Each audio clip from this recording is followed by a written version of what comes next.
All right, good morning or afternoon or whenever you are watching this.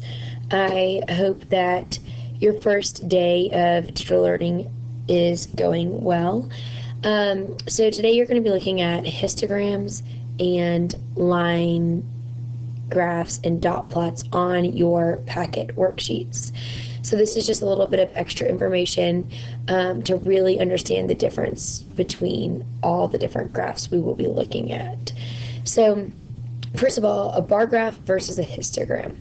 So a histogram is a type of bar graph, but what we really need to know that a bar graph uses bars to show the quantities or numbers so they can be easily compared, whereas a histogram groups them into ranges. Okay, so that's the big difference, is that histograms show ranges where bar graphs show the individual quantities. Okay, so where we have continuous data, such as when we're looking at weight, height, or how much time has passed, those are great when we want to use a histogram. Great times for using a histogram, rather. Whereas if we're looking at categories like your favorite zoo animal or your favorite country or favorite sport, things like that, those are better shown in a bar graph because the setup of the two is shown down here. On the left, we have a bar graph. On the bottom, you see the categories. So here we have countries. We have the USA, India, UK, New Zealand, and Japan. Okay, and it looks like they're looking at some sort of money for each country. Okay, and so here you see the different levels, and in between the bars, there are big gaps. That is really important to note with a bar graph. You have the categories on the bottom, and there are gaps in between the bars. Whereas on a histogram, along the bottom, you're looking at number ranges. Like, so for this first one, this first bar is from 100 to 150. You see that about 20 people have 100 to 150. Okay, and then from 200 to 250, you go up to about almost to the 30 mark. Okay, and you'll notice that on these bars, there is no gap in between them. So that's how you can easily identify a bar graph versus a histogram. Histogram does not have gaps and has number ranges on the bottom, where a bar graph has gaps and the categories are along the bottom. So let's create both a bar graph and histogram. So first we're going to look at the bar graph and how to create a bar graph. I went ahead and typed our category down at the bottom just for time's sake. So when we're looking at this, we have our favorite animals at the zoo. We know that a histogram would not be a very good representation of this because there's no number range that we're comparing. It's not continuous data. This is categorical data. So for lions, they had 20, tigers had 16, bears had 15, birds had 4, and reptiles had 10. So we need to decide what we want to make our tick marks by, because the number of people who chose that favorite animal will go along this. So I would say that since we're only going to 20, that's not bad, but most of our data points are near a 5 mark. So I would choose to represent this in groups of 5. So then we would have 5, 10, 15, and 20. So when we're looking at our first animal, the lion, it got 20. So we would take our bar and draw it all the way up to the 20 mark. And then the tigers got 16, so we would go just right above that 15 mark, because we're just one above it, and that's tigers. Bears had 15, so we are just right under those tigers, right at the 15 mark. Birds had 4, so we're going to go right under the 5 to a 4. And then the reptiles had 10, so we're going to go from the 10 straight across over to the reptiles. And that would be my bar graph. There are gaps in between, and my categories are written along the bottom, what animal they chose. All right. Now let's look at a histogram. So here we have data of chocolate candy per bag of trail mix. So this would be something where you check out all the candy of the trail mix to see how much was in each bag, to see how consistent it was. Because you have the same item, but different number of chocolate candies inside of it. Okay, so first we have to fill out our frequency table. Now, frequency table usually shows the interval or a category along the side, and when it says number of values, that's usually looking for tallies. So we're going to look through our data and we're going to tally how many we have. So in the interval of 1 through 20, I see 1, 2, I just see 2, so we're going to go 1, 2. Okay, then 21 to 40, we have 1, 2, go ahead and tally so I don't forget, 3,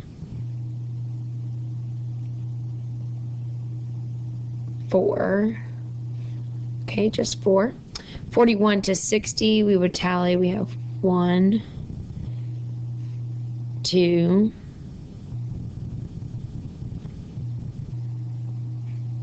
3, 4, 5. So we have 5 of those. 61 to, oh, wait, there's one more. So that's 6 of those. 61 to 80 would be 1, 2, 3, 4, 5, 6, 7, and then 81 to 100 would be 1, 2, 3. And guys, in this unit, we are going to be working with data that has a lot of numbers in it. So you really want to make sure that you are crossing off like I did. When I missed that 50, I was able to easily notice it because I hadn't crossed it off. I had not used it. So please just make sure to cross off the data as you're arranging it from least to greatest, or putting it in a frequency table, or whatever the question is calling for.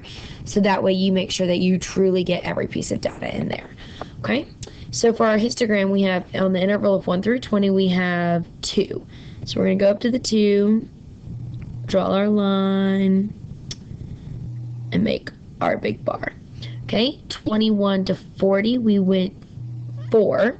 So we're going to go up to the 4.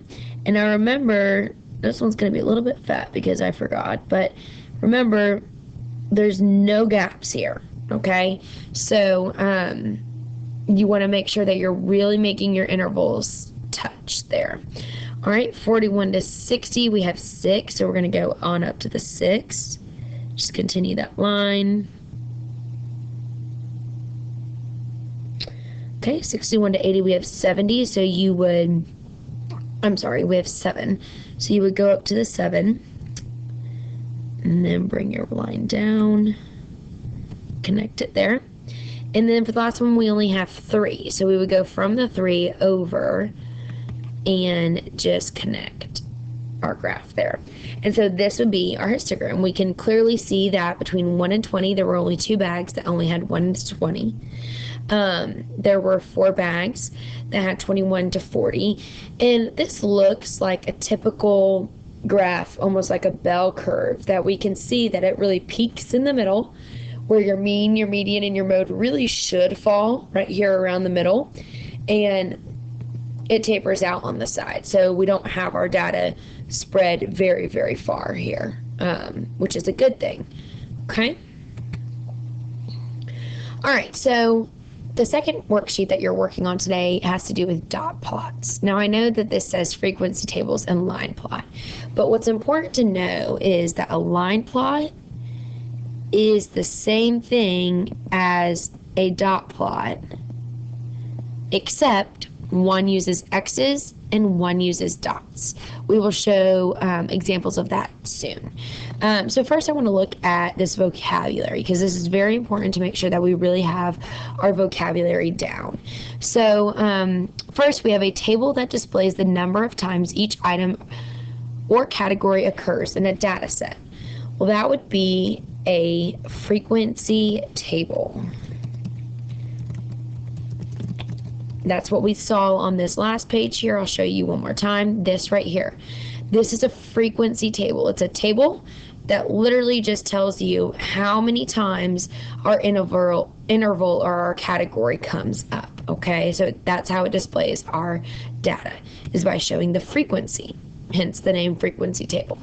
Okay, a number line diagram that uses X marks to show frequencies of the items being tallied, that would be a line plot. Now, if I wanted to put the definition of a dot plot, it would be this exact definition, except the X would just say dots. It uses dot marks to show the frequencies of the items being tallied. An unusually high or low value in a distribution. Okay, so the distribution, that's just a word for your data spread. An unusually high or low value is called an outlier. Okay, a good way to remember that is a liar. A liar does not tell you the truth, do they? No, they tell you lies. So if you were to take one data point from that data set, that would be the outlier. Or 1 point from the data set that is not true of that data, it is either way too high or way too low, that's the outlier. Okay, so for example, if Susie makes an 82, a 91, an 87, a 98, a 54, a 78, and an 84 on her assignments, do you recognize one of those points as being off or different? The answer would be yes. 54 is way further away from any of those numbers than the rest of them are. They're a lot closer together. That one is kind of way out there. It's like, okay, she probably had a bad day. Maybe she didn't finish the assignment.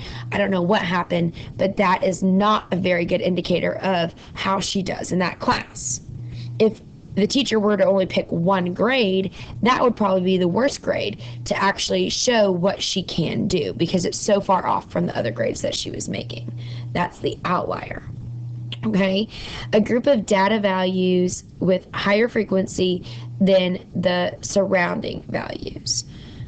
This is called a cluster.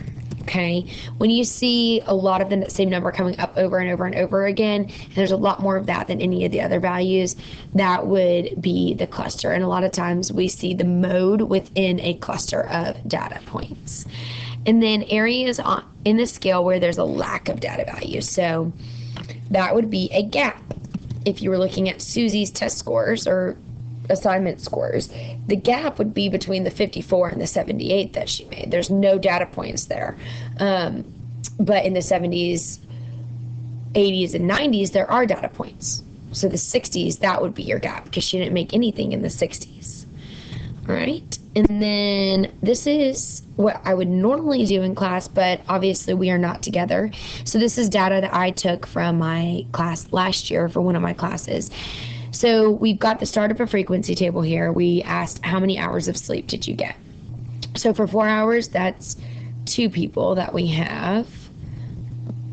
For 5 hours, 2 again. 6 hours, 5. 7 hours, 3. 8 hours, 4. 9 hours, 7. 10 hours, 1. And 11 hours, 1. So we are going to create a line plot from our frequency table. So in order to do that, all we would need to do is say, okay, what is my lowest data point? 4. 4 hours would be the lowest hours of sleep that they have. And our highest is 11. So that means we need to go until 11. So 7, 8, 9, 10, 11. Sorry about the handwriting here. Okay, so we have our bottom set up. This represents the number of hours slept. Okay, so that we have a title for our line plot. Now, if we were making a line plot here, we would put X's to represent our data. So for how many people slept 4 hours, that would be 2. We would have 2 X's. 2 X's for 5 hours, 5 people for 6 hours, 3 people for 7, 8, and for 8 hours we have 4 people. For 9 hours we have 7, 7, 1 for 10, and 1 for 11. Okay, now instead of finding the mean of this data, I want to show you the median. Okay, remember, median in the middle. So if I were to do that, I would mark off, and I'm just going to use the highlighter tool so we can just still see the data. So remember, 1 high, 1 low, 1 high, 1 low, and we keep going until we get to the middle. And so then that means our median is right here at 8. So the median of this is 8. On a line plot or a dot plot, whichever one that you are using, the mode is also really easy to spot here.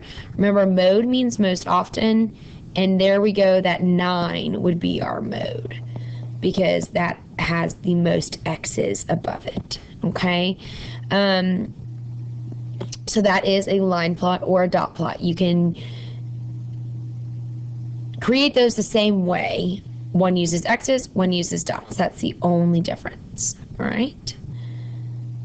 And then that is it, actually. I had another example, but I think that that clears up exactly what you need to know. So looking back at this vocabulary is very, very important, okay? So make sure that you really, truly have an understanding of frequency table, line plot, outliers, clusters, gaps, okay? All right, and I hope that you have a great day.